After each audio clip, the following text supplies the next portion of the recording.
孩子一出生，就因为那张英气逼人的脸，被邻居说肯定能成为将军。爸爸听了，脸都变了，直接伤了这小小心灵。小美长大了一点，在家庭聚会上，大家都对她评头论足，还说她不好好打扮，将来嫁不出去。看着大家的嘲笑，妈妈走上前来鼓励小美。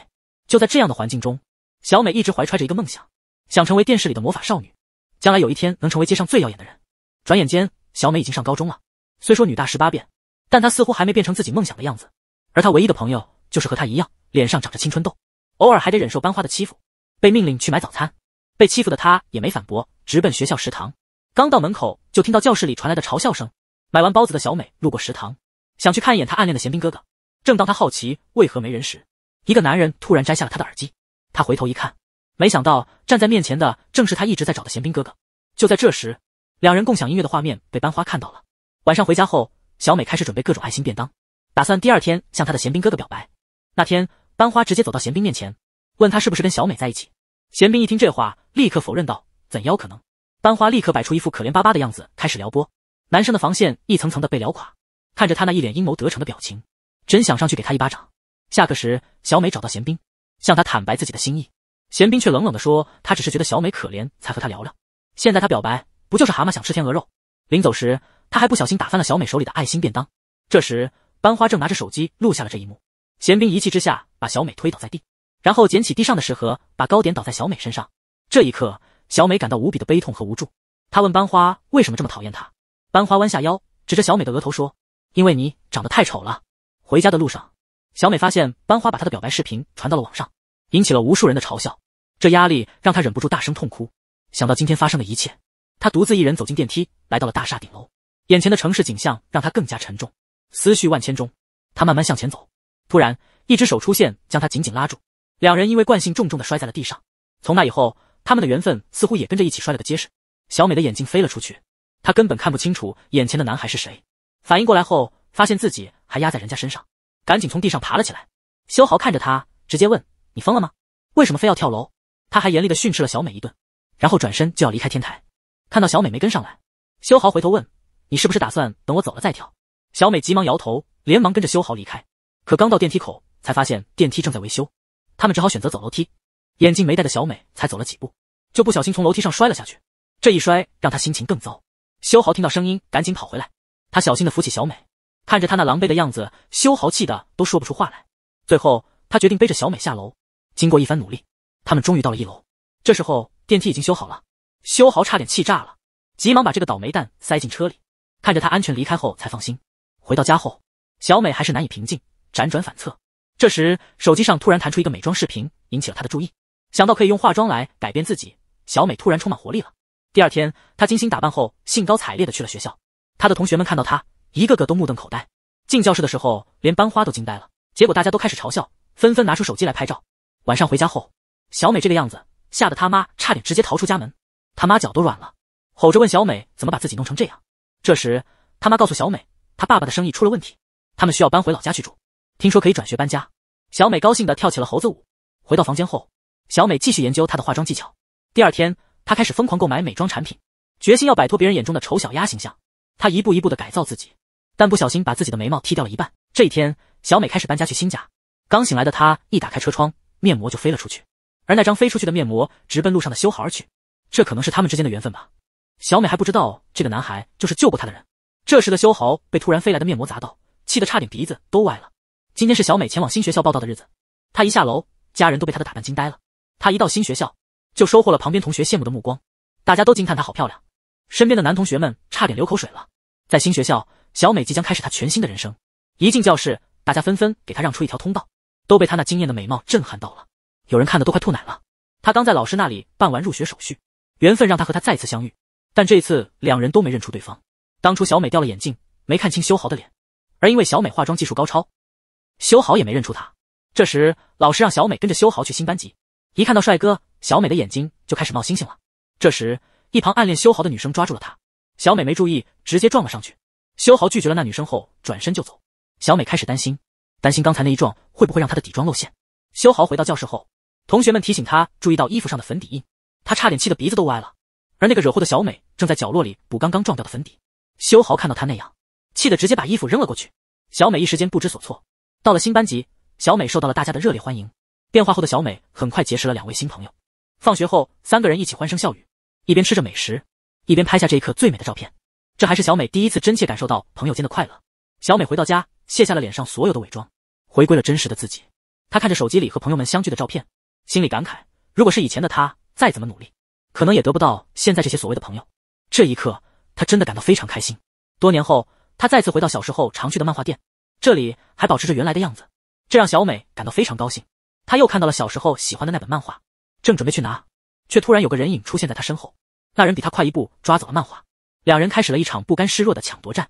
在抢夺中，2人不小心摔到了地上，小美又一次摔在了这个男孩身上。作者都不得不佩服你们的缘分。当小美看清修豪的脸，她开始慌了，她可不想让同学看到她没化妆的样子。2人急忙从地上爬起来，小美转身就从漫画屋跑了出去，激动的连鞋都掉了。小美还不知道修豪已经认出了她，而修豪认出的是那个曾想跳楼的小美，不是学校里化妆后的小美。修豪也很困惑，她为什么会突然出现在这里？毕竟她曾在天台救过她，为什么她还假装不认识她呢？这个女孩掌握了一套神奇的化妆技巧，先在脸上涂满粉底，然后用最独特的方式来揉搓脸部，拿出所有的工具，用最传统的方法大展厨艺。小美对这个成果感到很满意。到了学校，小美有些心神不宁，她还在担心修豪在漫画店认出了她，正准备到操场上透透气，却差点又撞上了走过来的修豪。修豪看完表演后就离开了，小美这才松了一口气，心里想，还好修豪没认出她。不知不觉中，时间已经到了晚上，小美开始在商场补充用完的美妆品。她让店员拿来一款遮瑕力超强的气垫。就在这时，她看到了过去在学校常欺负她的那个女孩，这勾起了她心里的痛苦回忆。想到过去的事情，小美还是觉得自卑，不敢直面曾经欺负她的女孩。那女孩觉得盯着她的人很奇怪，没认出面前的人就是小美。但小美最后还是选择了逃避，过去被欺负的阴影让她难以面对那女孩。而逃跑中的小美没注意到快速驶来的摩托车，差点就撞上去了，好在骑车人反应快，要是真撞上了，小美啊，再多的粉底也补不回来。小美赶紧上前查看对方的状况，她还不知道面前的男孩和她有很深的渊源。舒俊看了看比她还紧张的小美，就在这时，追着舒俊的人也赶到了。舒俊一把扔给小美头盔，然后转身就跑。小美被眼前的场景吓得呆住了，她向来规矩，哪见过这种场面啊，搞得她一时半会儿都反应不过来。而舒俊那边已经被几个人围住了，这小子二话不说上去就是一拳，然后抓起舒俊准备再次出手，却被舒俊轻松躲开。他还说别的地方都行，就是脸不能打。对方一听，觉得这小子还挺有原则的。正当他们准备再动手时，远处传来了警笛声，几个人赶紧撤离了现场。原来小美早就报了警，她小心翼翼地走着，结果直接撞进了舒俊的怀里。刚想离开，结果差点摔倒，被舒俊一把拉回来。这么近的距离让小美愣住了，然后她紧张的一溜烟跑了出去。舒俊这才想起来他的头盔，但小美已经抱着头盔跑了好远，这让舒俊又无语又头疼。当小美看到舒俊愣在那里，她想起那晚，惊讶地发现他竟然也是这个学校的。最让小美头疼的是，舒俊竟然和他是同班的，一个是舒俊，一个是修豪。舒俊这时才注意到远处的小美，感觉似曾相识，却又想不起在哪见过他。铃声一响，小美就蹦蹦跳跳的去找修豪。这突然的举动把修豪吓了一跳，他心里想，这是花痴上了吗？当修豪走上天台，直接质问小美到底想干什么。小美笑着说，这里没外人，让修豪别装作不认识他。然后他就准备把洗好的衣服还给他。修豪抢过衣服，问小美是不是喜欢他。那你为啥要跟我装熟？他疑惑的回答，周末我们不是才见过吗？在漫画店，小美素颜遇到了修豪，她以为修豪认出了她化妆前和化妆后的样子，所以才发生了这场误会。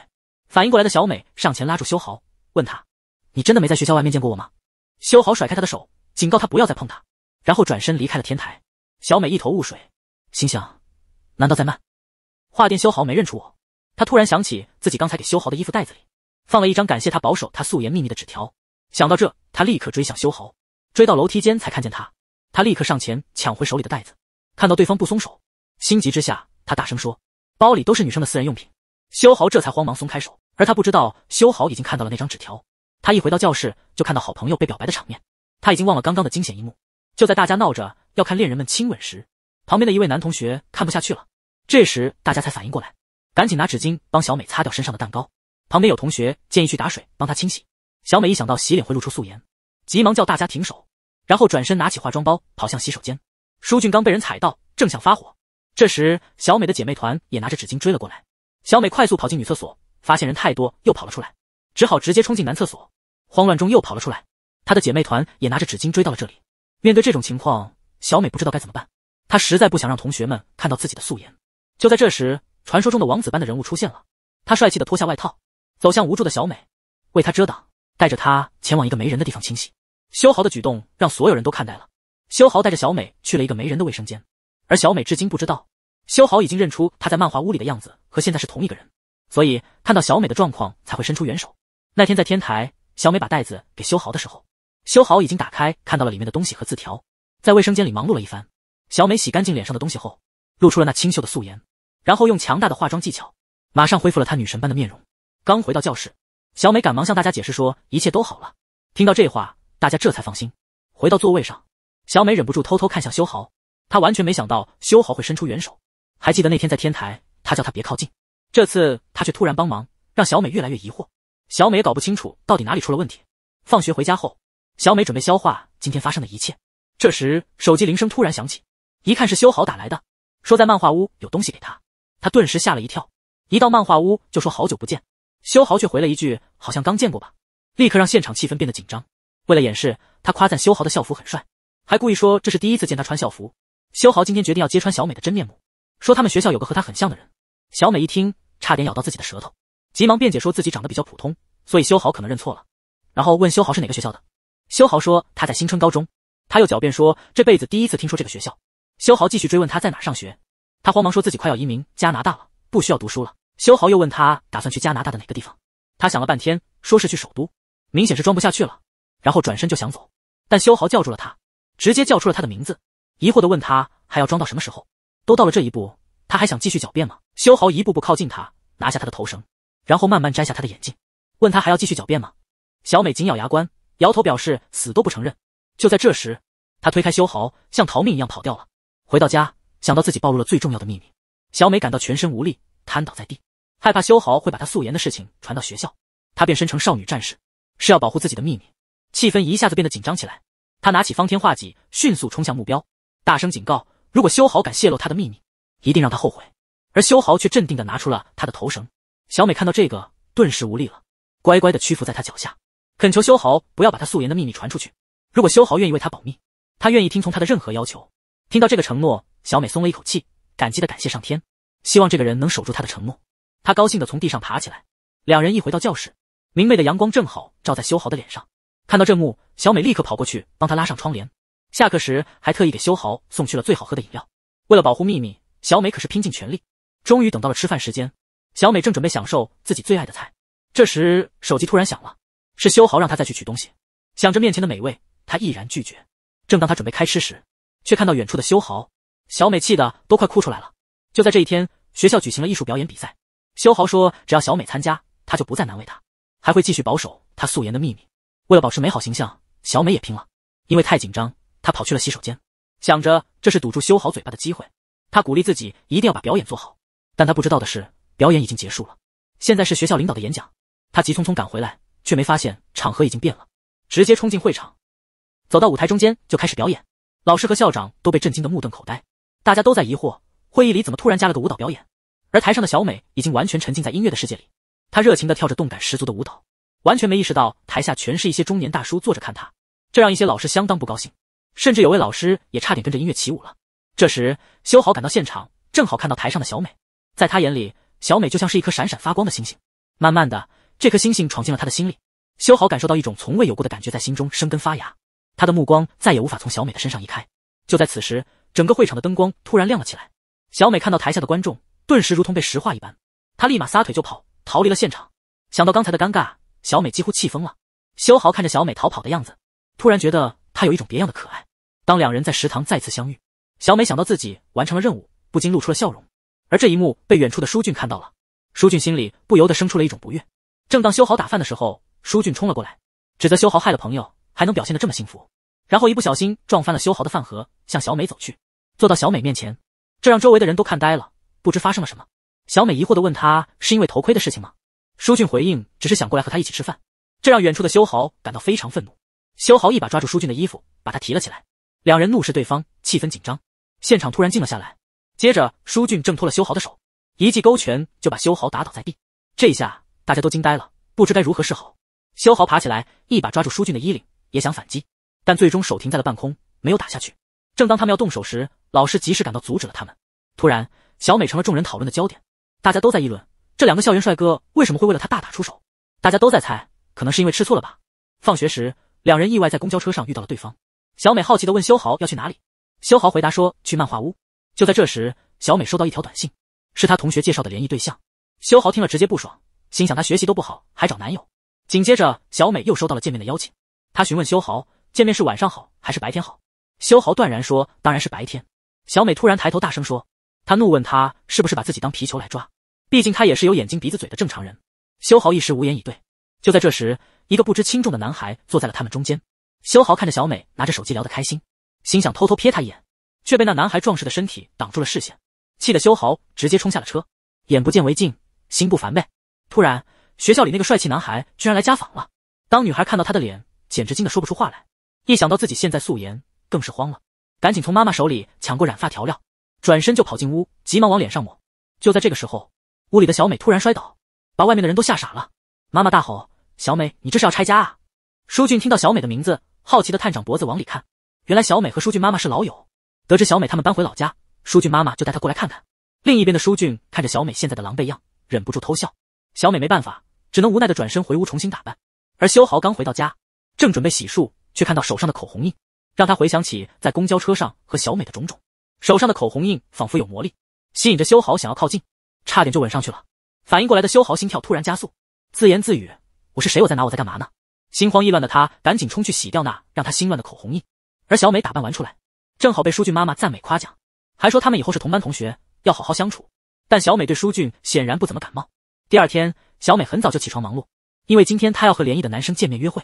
打扮得精致的她呈现出如出水芙蓉般的美态。刚到达约会地点，那件粉色的包裙配上她的美貌，立刻吸引了不少男性的目光。小美正准备找人的时候，手机突然响了。她看向窗边约她的那个人，小美刚坐下，男人就开始甜言蜜语的攻势。小美被夸得晕头转向，她继续不停地赞美小美。很快，两人走进了电影院。进入影厅时，远处隐约看到修豪的身影。修豪担心小美约会的男生有不良意图，所以提前在影院等着他们。此刻修豪根本不关心荧幕上放的是什么，只是紧盯着小美和他约会的男生。就在这时，看到男生的手悄悄伸向小美，修豪的神经立刻紧绷起来，更是目不转睛地盯着前面的情况。修豪快速越过栏杆，直接冲向前面，急忙上前将两人分开。一看才发现认错人了，我的天啊！男孩突然站起来质问修豪是谁。看到修豪没回答，女孩突然转身离开。男孩也不再理会修豪，转身追了上去。下面听到动静的小美也抬头看过来。修豪害怕被发现，赶紧躲进一个大叔怀里。这一举动把单身多年的大叔吓了一大跳。女孩第一次约会就碰上了个渣男。两人看完电影出来，男的借口公司有事，说不能送小美回家，还装模作样的说很期待下次见面。这一幕让一旁的修豪气得不行。小美还以为对方挺绅士的，其实对方只是想赶快送走她，去见另一个女孩。小美走了过来，修豪急忙躲到旁边的宣传报刊后面。小美刚走，另一个女孩就出现在男人身边，这让旁边的修豪目瞪口呆，发现这个男的真是渣到家了。修豪决定得给他点颜色瞧瞧，竟然敢来招惹小美。男人还浑然不觉即将有大麻烦降临，还在那儿跟朋友夸耀他已经搞定小美了。就在这时，修豪走了过来，一阵猛如虎的操作，吓得男的话都说不出来了。修豪决定拿男的手机给小美发个消息，坦白一切。男的一看这情况想反抗，结果被修豪再次揍了一顿，才老实了。另一边，小美回到家跟姐姐聊起约会。这时手机收到了那男人发来的一条消息，小美看到消息愣住了。第二天，小美一到学校就被修豪用一指禅顶在脑门上，然后严肃地告诉她不要太动心，别把心思花在别的地方，赶紧把精力放在学业上，那才是最要紧的。晚上几个人来到咖啡厅补习，却看到修豪已经在那里等着了。大家都惊讶地说，他不是不喜欢参加补习小组吗？修豪淡淡回应，我只是不喜欢，没说不参加。补习过程中，修豪注意到旁边的小美连简单的题目都要想好久，决定好好帮他未来的老婆补补课。他的讲解方式让一旁的小美看呆了。学习结束，大家开始玩得开心，只有修豪还坐在那儿一动不动。去洗手间的小美路过一个包间，听到了悦耳的歌声，但她怎么也看不到唱歌的人，于是转身离开。离开时，小美看到了楼下舒俊的摩托车，她赶忙跑了下去，见舒俊不在，就准备在车子旁歇歇脚，却被刚回来的舒俊发现。他大声质问，你对车子做了什么？小美急忙解释，我连碰都没碰。舒俊还在疑惑地检查车子。这时小美看到远处的修豪正在买东西，她急忙拉着舒俊逃离了现场，但还是被修豪看到了。两人刚跑进巷子，就碰到了之前的那些小混混，这让小美想起了那晚的情景。几个混混开始嘲笑舒俊还敢带女孩来这里。舒俊看形势不妙，立刻把小美护在身后，而小美则在思考解决的办法。她灵机一动，舒俊的手一抓，两人就往远处狂奔，背后的人群也紧迫地追上来。修豪正好看到这一幕，也不明情况地加入追逐。小美紧紧拉着舒俊，两人拼命地跑，而舒俊那大长腿却让他看起来像是在散步。后面的小混混嚷嚷着让他们站住，两人急忙钻进一个巷子，追赶的人也跟着冲了进来，修豪也紧随其后赶到。舒俊拉着小美找地方躲了起来，别的追赶者看不到他们，转向另一个方向冲去。修豪也跟着那群人走了，大家跑到巷子尽头才发现上当了。这时修豪也到了，却没在前方发现舒俊和小美的身影。有人问修豪和舒俊是什么关系，修豪没搭理，就转身要走。这时几个人一起上前围住了修豪，一个矮个子正要动手，结果把自己和同伴摔了个跟头，然后一个不讲武德的家伙一把抱住修豪，他们以为这样就解决了问题，结果还是弄伤了自己人。看吧，又被放倒了吧。结果一群人又上去抱住修豪，有个小子挑衅说，有本事你单挑啊，你这样算什么能耐啊。就在他们准备动手的时候，警车赶到了，一群人被吓得四散逃跑。修豪担心小美，特地来他家看看。这时候小美骑着舒俊的摩托车飞奔回来了，他们还不晓得修豪和那些小混混发生了冲突。修豪见状走了过去，两人这才注意到修豪，都显得很惊讶。舒俊疑惑地问，你怎么又在这儿？修豪反问，你来这儿干什么？小美左看右看，两边都不好说话，赶忙阻止两人那火药味十足的对视，苦笑着劝他们都回家吧，别闹了。就在这时，身后突然出现一个人影，把小美撞了一下。小美转头一看，原来是她姐姐，看样子喝多了。她看着修豪和舒俊，一把挽着一个大声说，姐姐带你们去玩。小美赶紧上前想把姐姐摇醒点，结果差点让姐姐吐出来。小美赶紧后退。修豪看到这状况，赶快催舒俊帮忙把小美的姐姐送回家。男孩突然向心仪的女生表白，结果女生一激动把一脸的米饭喷了他，那本该神圣的表白瞬间变成了笑话。舒俊也被突然飞来的米饭吓呆了，两人赶紧去洗手间整理下。出来时，小美不知道背后粘了张纸巾，舒俊看到笑着问她，你是长尾巴了吗？小美一看，羞愧的赶紧去掉身上的纸巾，心想舒俊还敢笑她。小美牙一咬，直接上了火。这时两个打闹的同学一不小心撞到了旁边的小美，修豪看到这一幕气得直冒烟，周围的笑声让他更不是滋味。小美一跳起来，差点没把舒俊的鼻子撞歪。舒俊大声说他其实是在救他。小美反问，谁让你救的？还让舒俊以后别离他太近，说每次遇到舒俊都没什么好事。他刚转身就看到远处的修豪，修豪快步走上前，关心地问小美没事吧？小美说我没事，然后快步离开。晚上两人约在公园见面，小美一看到小猫就开始逗弄，小猫看起来也挺喜欢她的。修豪笑着说连小猫都想靠近你。小美解释说是因为他常来喂它，所以猫咪才愿意靠近他，连猫咪都看不下去他们这种深夜的对话了。你们俩能不能聊点正经的情话？这场面太尴尬了。小美准备走人，修豪机灵的看到旁边的篮球，就提议说要不咱们打会儿球再回去。小美玩篮球居然能玩出新花样，直接玩到别人怀里去了，这简直是一出有预谋的篮球戏码。就在两人零距离的接触中，心跳加速，感觉都快要心跳出来了。修豪抓住机会再次把小美紧紧抱入怀中，两个人的脸红得跟猴屁股似的，那种奇怪的感觉让他们像触电一样马上分开。这时候两人的心都慌得一塌糊涂。修豪解释说他刚买的是运动型洗衣液，香味持久不散。小美疑惑地问他脸怎么红成这样了，修豪这才意识到自己脸红得像猴屁股。有3个同学在欺负一个女孩，还质问女孩这么丑为什么要出现在他们面前。正当他们得意洋洋时，突然有人朝他们泼了一桶水，3个人顿时变成落汤鸡，女孩们差点崩溃了。小美大喊，你们嘴巴是不是吃了屎这么臭？小美看到这一幕，想起了自己以前也被欺负的日子，因为长相问题也曾遭人欺负。几个人上前质问小美这和她有什么关系。小美机智地说被欺负的女孩是她妹妹。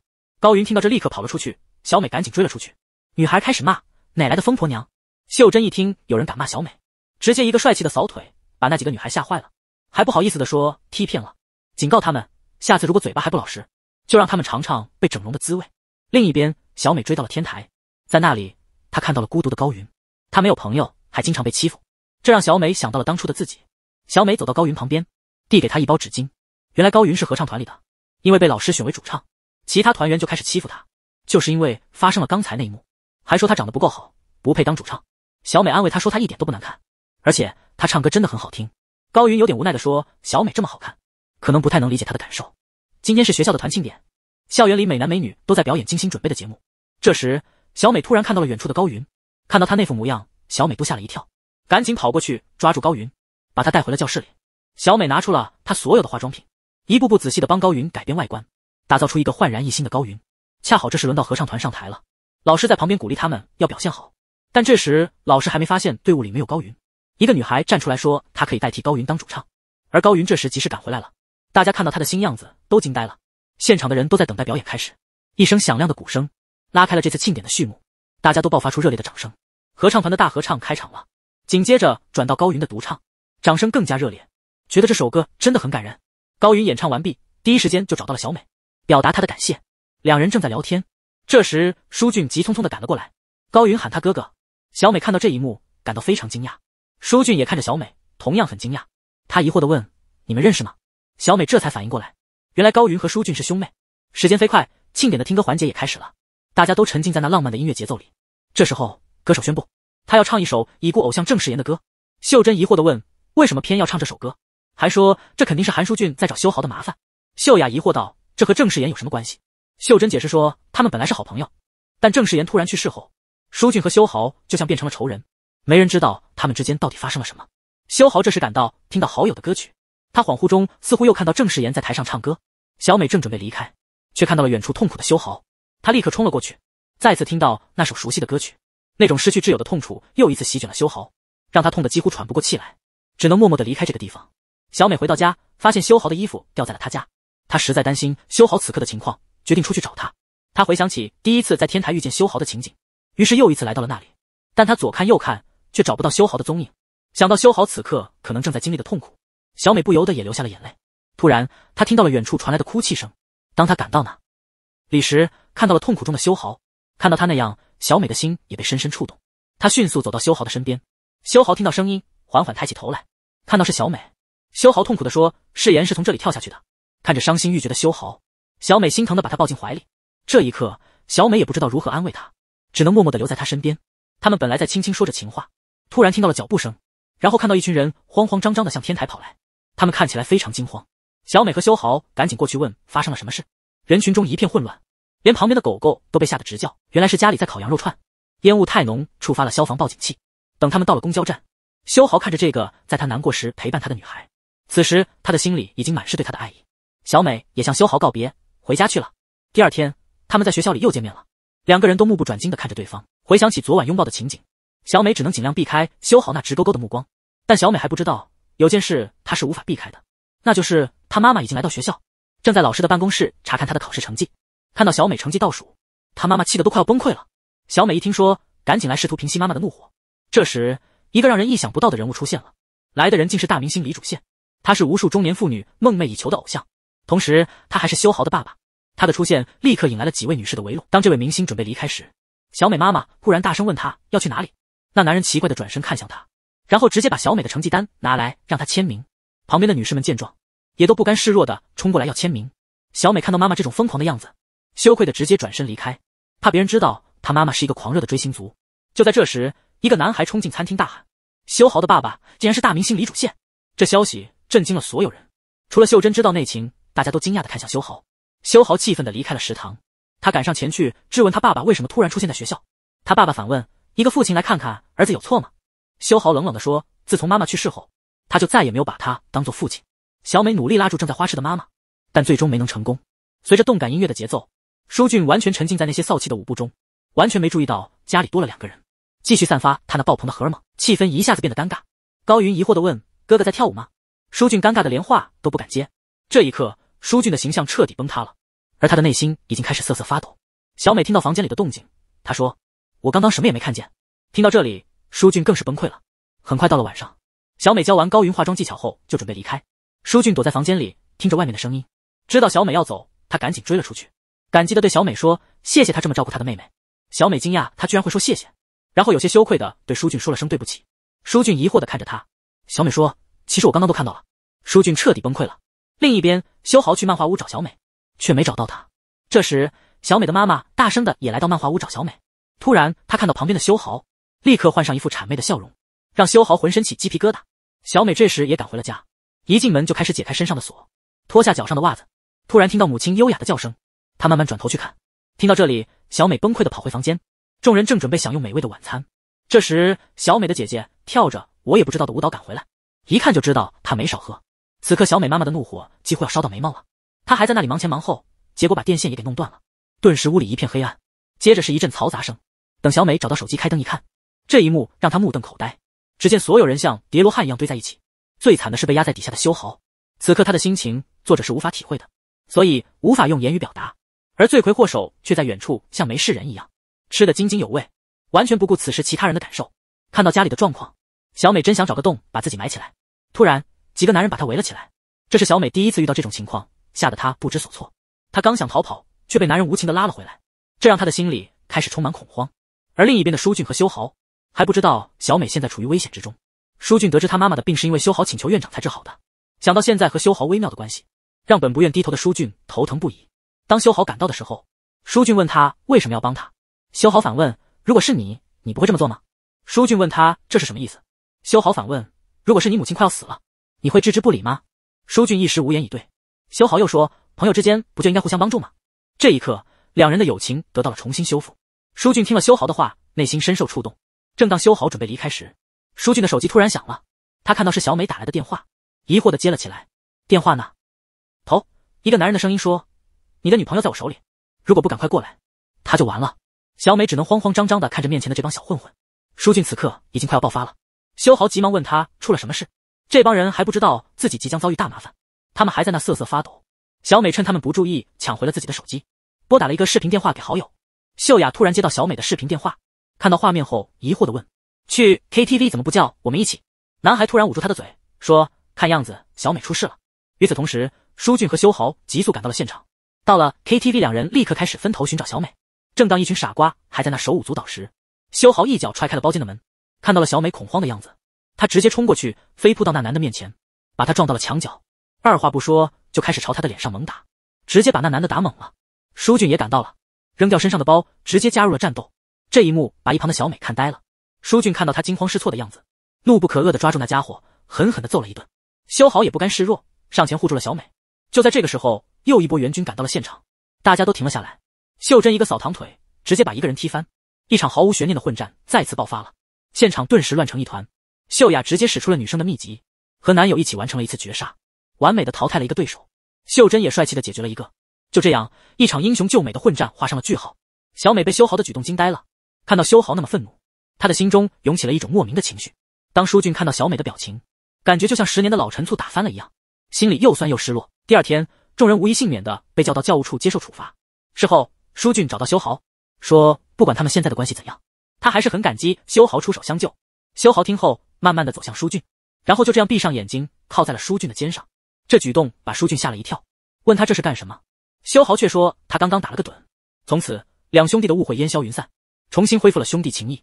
当舒俊出来时，就遇见远处走来的小美，这让他想起了那令人心动的一天，他有点不好意思。就在这时，他叫住小美，问他能不能再做一次那个动作。小美一头雾水，他却说小美真的像一头猛兽。这一天是情侣们期待已久的休学旅行，修豪准备了个惊喜，打算在这次旅行中向小美表白。游戏环节开始的时候，舒俊竟然当着修豪的面把小美抢走了，这一幕引起了众人的哗然。修豪看到这样的场面，真是气得不轻。这时，主持人宣布游戏正式开始，规则是抽到的小组必须4人同时站在一张报纸上。听到这个，舒俊没多想，就把旁边的小美抱了起来。修豪看到这一幕，脸色瞬间变得难看，他刚要上前阻止，就被旁边的同伴拉住了。